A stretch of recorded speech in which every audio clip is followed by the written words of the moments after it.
अस्सलामुअलैकुम, मैं हूं सैयद रजी। हेडलाइंस आप जान चुके हैं। अहम खबर दें आपको, भारत की बैनुल-अक़वामी दहशतगर्दी का पर्दा चाक हो गया है। कनाडा का भारत के दहशतगर्दी में मुलव्वस होने का इंकिशाफ। मोदी सरकार का आलमी सतह पर सुबकी का सामना। पाकिस्तान और दीगर ममालिक के बाद कनाडा भी भारतीय दहशतगर्दी से मुतासिर। कनाडा ने भारत की रियासती दहशतगर्दी की पॉलिसी का पर्दा चाक कर दिया है। भारत की बैनुल-अक़वामी दहशतगर्दी का पर्दा चाक हो गया है। कनाडा का भारत के दहशतगर्दी में मुलव्वस होने का इंकिशाफ हुआ है। मोदी सरकार को आलमी सतह पर सुबकी का सामना करना पड़ रहा है।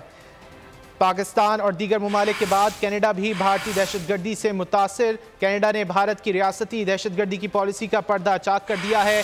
कैनेडियन वज़ीर आज़म जस्टिन ट्रूडो ने पार्लियामेंट में खिताब करते हुए क्या कहा, देखते हैं। For the past number of weeks, Canadian security agencies have been actively pursuing credible allegations of a potential link between agents of the government of India and the killing of a Canadian citizen, Hardeep Singh Qatal. Bonjour à tous. Hi, everyone. First and foremost, I would like to extend my condolences to the family and loved ones of Hardeep Singh Qatal. The allegations that a representative of a foreign government may have been involved in the killing of a Canadian citizen here in Canada on Canadian soil is not only troubling, but it is completely unacceptable. If proven true, this would be a grave violation of our sovereignty and of the most basic rule of how countries deal with each other. We've been clear, we will not tolerate any form of foreign interference. Since this was brought to our attention, we've been guided by three principles. The first one, we will seek the truth. The second one, we will protect Canadians at all times. And thirdly, we will protect Canada's sovereignty. I've conveyed these principles to my Indian counterpart, and I've also told him that we expect India's full collaboration to make sure that we get to the bottom of this.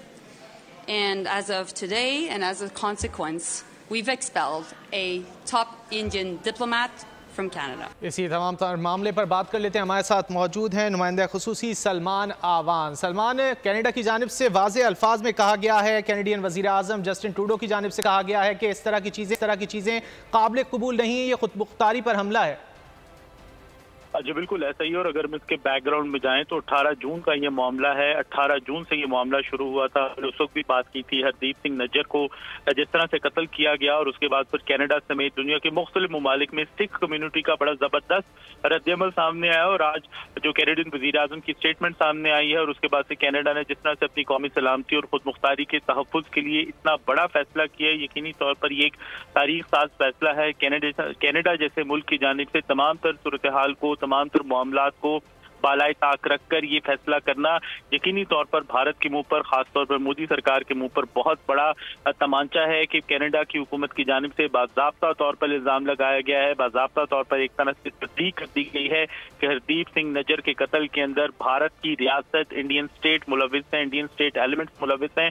तो ये किसी भी मुल्क के लिए बिलाशुबा इंतहाई शर्मिंदगी का मामला हो सकता है। और यही वो बात है, यही वो पॉइंट है जो पाकिस्तान दहशतगर्द कमांडर कुलभूषण जाधव के मामले में पाकिस्तान भी अपना केस पेश करता चला है कि भारत और दहशतगर्दी के अंदर मुलव्विस है। भारत के तकरीबन तकरीबन तमाम हमसाया ममालिक जो है वो उसकी रियासती दहशतगर्दी का शिकार है। अगर दोबारा हम कनाडा की बात करें तो जिस तरह से ये कैनेडियन हुकूमत ने इकदाम उठाया, उसके ऊपर अभी हमने देखा कि व्हाइट हाउस का भी स्टेटमेंट सामने आया, और व्हाइट हाउस ने भी दो टोक अल्फाज के अंदर वाज़ेह कहा है कि इस मामले के अंदर जरूरत फिल वक्त इस बात की है कि कनाडा के तहत होने वाली तफ्तीश आगे बढ़े और हरदीप सिंह नज्जर के कातिलों को इंसाफ के कटहरे में लाया जाए। तो ये बहुत बड़ा इंटरनेशनल आप कह सकते हैं सिफारती बहरान जो है वो जिसने जन्म दिया है, और कनाडा की जानिब से जिस तरह से इक़दाम किया गया है, जिस तरह से दो टोक अल्फाज के अंदर भारत को ये मैसेज कर दिया गया है कि किसी किस्म का कॉम्प्रोमाइज नहीं किया जाएगा कौमी सलामती के मामले के ऊपर, अपनी खुद मुख्तारी के मामले के ऊपर, तो एक बहुत बड़ी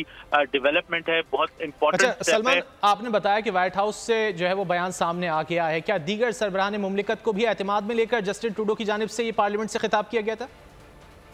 जी, किसी भी मुल्क की जानिब से अपनी कौमी सलामती के तहफ़्फ़ुज़ के लिए, अपनी जो इंटेग्रिटी है उसके तहफ़्फ़ुज़ के लिए इक़दाम करने से पहले किसी मुल्क को एतमाद में लेना ज़रूरी नहीं है। कनाडा के वज़ीर आज़म अगर जस्टिन ट्रूडो हैं तो आई थिंक बतौर मिनिस्टर उनकी जिम्मेदारी बनती है कि वो अपने मुल्क की इज्जत और एहतराम का जो मामला है उसको मुकद्दम रखें। अगर वो कनाडा के वज़ीर आज़म हैं तो उनकी जिम्मेदारी है कि वो कनाडा की कौमी सलामती के मामलात को बाकी हर शय के ऊपर तरजीह दें, और ज़रूरी नहीं है कि वो किसी भी मुल्क को एतमाद में। लेकिन बहरहाल जब ऐसे इक़दाम किए जाते हैं तो अमेरिका कनाडा के बड़े ख़ास किस्म के रिलेशनशिप हैं, तो शायद उन्होंने एतमाद में लिया हो। लेकिन जिस तरह से ये अभी हमने देखा है कि व्हाइट हाउस की जो स्पोक्स पर्सन है बराए National Security Council Adrienne Watson, उनका बयान जो है वो भी बड़ा इस हवाले से खुला है, वो भी बड़ा दो टोक है, और उसमें कहा गया है कि अमेरिका कनाडा के तमाम तर जो मामलात हैं उसके ऊपर डीपली उन्होंने कंसर्न शो किया है। और जिस तरह से एलिगेशंस लगाई गई हैं भारत के ऊपर, जिस तरह से कैनेडियन वज़ीर आज़म ने पार्लियामेंट के फोरम के ऊपर ये बात की है, तो यकीनी तौर पर जब भी कोई सरबराह ममलिकत, सरबराह हुकूमत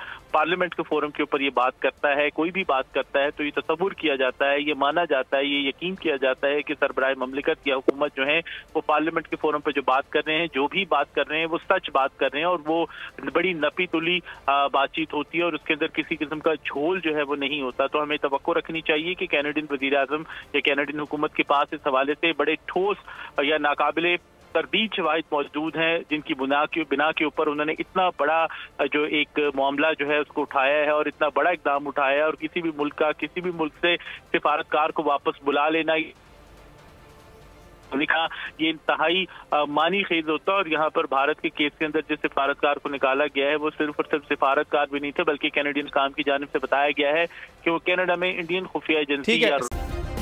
सब्सक्राइब करें और बेल दबाएं ताकि कोई खबर रह न जाए।